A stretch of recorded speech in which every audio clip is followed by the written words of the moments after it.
የከተማ ጫጫታና የትራፊክ መጨናነቅ የሰለቸው ማን ነው? ይሄን የምታዩት ገጠር ቤት የሰራ ነው ዲዛይን ነው። ይሄኛው ህድሞ ይባላል፣ ይሄኛው ደግሞ ጎጆ ይባላል። ስያሜያቸው ለየአካባቢያቸው ይለያያሉ።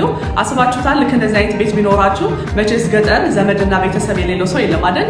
ክረምት ሲሆን ልጆቻችሁ ስኩል ብሬክ ላይ ሲሆኑ ንጹህ አየር፣ ንጹህ ምግብ፣ ጥሩ ማህበረሰብ ላይ ጊዜያችሁ ማሳለፍ ብትፈልጉ ልክ እንደዚህ ቤት ገንብታችሁ ጥሩ ጊዜ ማሳለፍ ትችላላችሁ።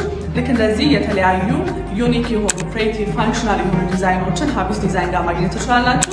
ዩቲዩብ ቻናላችንን ሰብስክራይብ እያደረጋችሁ ቤተሰብ ሁኑ።